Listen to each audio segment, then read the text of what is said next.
Bollywood silver screen presenting हम movie की starting में हम मैथ्यू को देखते हैं। वो अपनी स्टडीज के लिए अमेरिका से पेरिस आता है।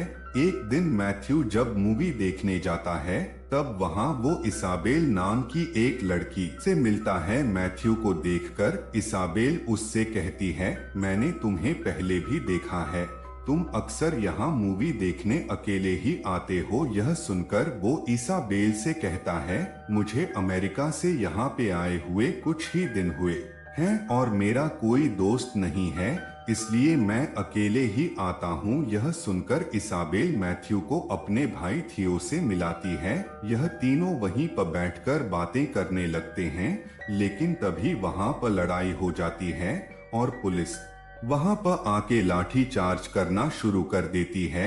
ये तीनों वहां से बचकर भाग जाते हैं। मैथ्यू इन दोनों से मिलकर बहुत खुश था क्योंकि अब उसे नए दोस्त मिल गए थे। घर आने के बाद मैथ्यू अपनी माँ को एक लेटर लिखता है, लेकिन जब से वह इसाबेल से मिला है तब से वह केवल उसी के बारे में सोच रहा था। नेक्स्ट मॉर्निंग मैथ्यू को थियो का कॉल आता है। थियो उसे डिनर के लिए अपने घर पे इनवाइट करता है।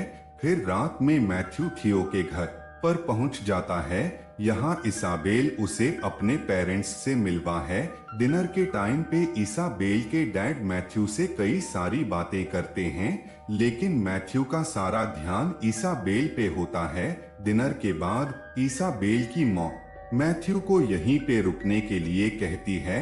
नेक्स्ट मॉर्निंग इसाबेल के पेरेंट्स को किसी काम से बाहर जाना होता है, लेकिन जाने से पहले वह घर पे एक चेक छोड़ देते हैं ताकि वो लोग यहाँ पे आराम से एंजॉय कर सके। उनके जाने के बाद मैथ्यू उन दोनों से कहता है, मुझे अब अपने घर जाना चाहिए, लेकिन वो दोनों मैथ्यू को जाने नहीं देते। इसके बाद इसाबेल मैथ्यू को एक किस करती है, साथ ही वह अपने भाई थियो को भी किस करती है और फिर यहाँ से उठकर चली जाती है। यह देखकर मैथ्यू को काफी अजीब लगता है। इसके बाद थियो मैथ्यू को अपना रूम दिखाने ले जाता है। फिर रात में मैथ्यू टॉयलेट से जब अपने रूम आ रहा था तब वो इसाबेल और थियो को डोट देखता है। उन दोनों को देखकर मैथ्यू के होश उड़ जाते हैं क्योंकि दोनों बेड पर बिना कपड़ों के सोए हुए थे। उन दोनों को ऐसे देखकर मैथ्यू की आंखें फटी की फटी रह जाती हैं क्योंकि थियो और इसाबेल भाई बहन होते हैं। साथ ही वह इसाबेल से प्यार भी करने लगा था, लेकिन उन दोनों को ऐसे देखकर मैथ्यू को शौक लगता है और वह चुपचाप जाकर अपने कमरे में सो जाता है। नेक्स्ट मॉर्निंग इसाबेल मैथ्यू को उठाने के लिए आती है। यहाँ पे वो उसके ऊपर आकर उसे किस करने लगती है।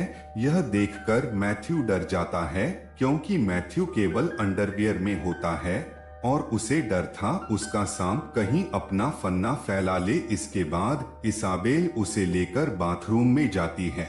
वहाँ थियो पहले से ही बिना कपड़ों के होता है।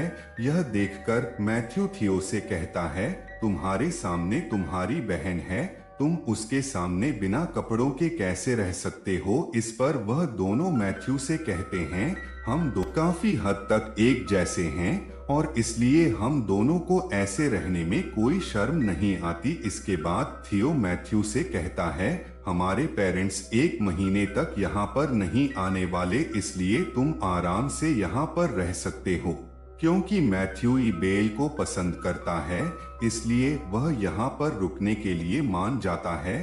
फिर एक रात यह तीनों एक गेम खेलते हैं। इस गेम में मैथ्यू को उनकी दी गई मूवी का नाम बताना था और अगर मैथ्यू यह गेम हार जाता है तो उसे उनके दिए गए डेयर को पूरा करना होगा।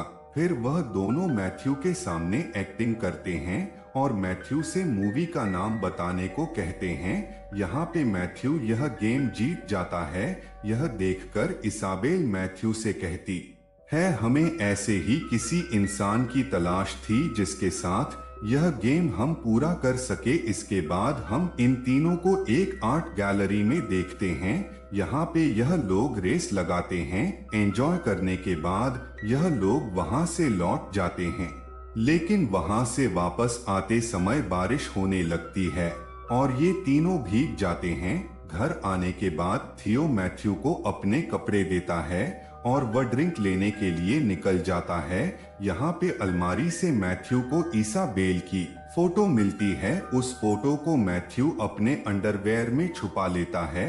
फिर जब थियो ड्रिंक लेकर आता है तो तीनों साथ में बैठकर ड्रिंक करने लगते हैं। ड्रिंक करने के बाद तीनों फिर से वही गेम खेलने लगते हैं, लेकिन इस बार थियो को उनकी मूवी का नाम बताना था और थियो यह गेम हार जाता है।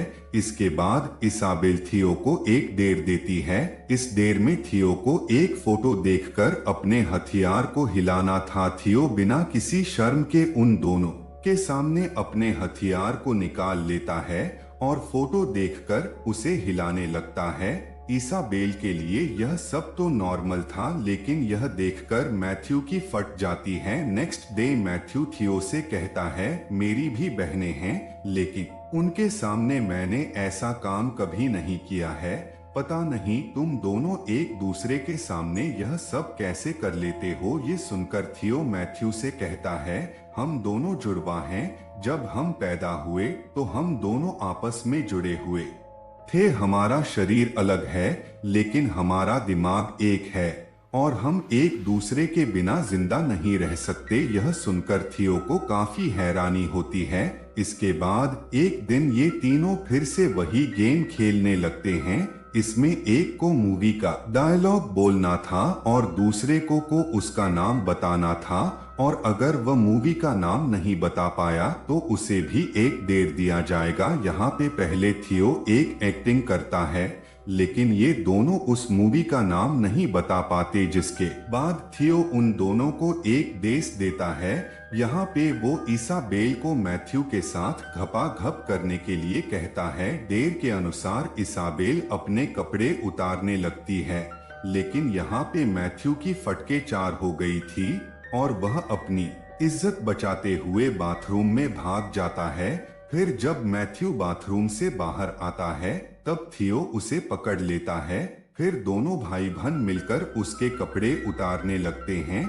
यहाँ पे उनको मैथ्यू के अंडरवियर से इसाबेल की फोटो मिलती है। यह देखकर दोनों हंसने लगते हैं। इसके बाद मैथ्यू और इसाबेल घपाघप मैथ्यू को मालूम होता है इसाबेल अभी तक वर्जिन है। इसाबेल मैथ्यू को बताती है, हम दोनों एक साथ सोते जरूर हैं, लेकिन हमारे बीच कोई भी फिजिकल रिलेशन नहीं है। इस पर मैथ्यू इसाबेल से कहता है, अगर यह बात तुम्हारे पेरेंट्स जान गए तो फिर क्या होगा। इसाबेल कहती है, ऐसा कभी नहीं होगा, और अगर उन्हें मालूम चल गया तो मैं अपनी जान दे दूंगी। ऐसे ही अयाशी करते हुए उनके सारे पैसे खत्म हो जाते हैं। इसके बाद इसाबेल घर के राशन से खाना बनाती है, लेकिन उसका बनाया हुआ खाना कोई भी नहीं खाता। पैसे ना होने की वजह से अब उन्हें काम भी करना पड़ता है। एक दिन थियो और मैथ्यू एक ही टब में नहा रहे थे, तभी इसाबेल भी वहां पे आ जाती है और वह भी उनके साथ नहाने लगती है।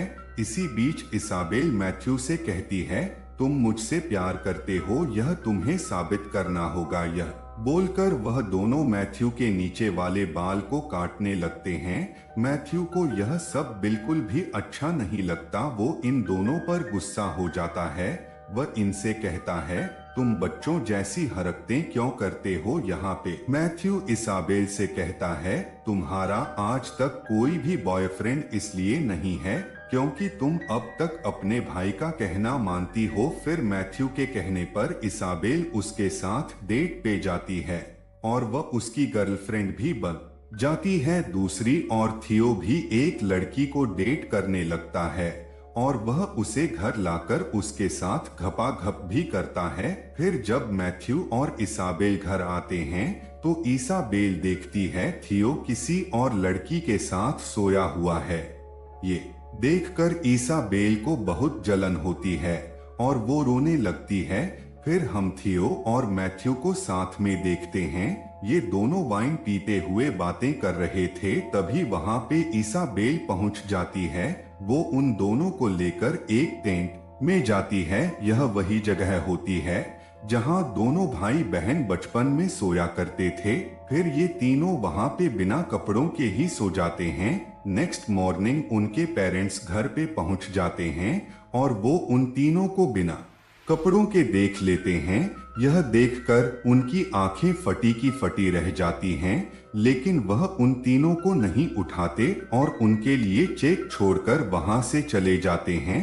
फिर जब इसाबेल सोकर उठती है तो उसे वहां पे चेक मिलता है। चेक देखकर वह सब कुछ समझ जाती है। वह समझ जाती है उसके पेरेंट्स सब कुछ जान गए हैं। इसके बाद वह अपनी जान देने का फैसला करती है और गैस पाइप लेकर सो जाती है। लेकिन उस जगह पर रिवॉल्यूशन चल रहा था और इस वजह से एक पत्थर खिड़की तोड़ते हुए घर के अंदर आ जाता है। पत्थर की आवाज सुनकर यह दोनों भी जाग जाते हैं। इसके बाद यह तीनों भी रिवॉल्यूशन में शामिल हो जाते हैं। यहाँ पे थियो सबसे आगे पहुँच जाता है और पुलिस वालों पर पत्थर फेंकना शुरू कर देता है। यहाँ पे मैथ्यू थियो को काफी समझाता है, लेकिन थियो मैथ्यू की बातों को इग्नोर कर देता है।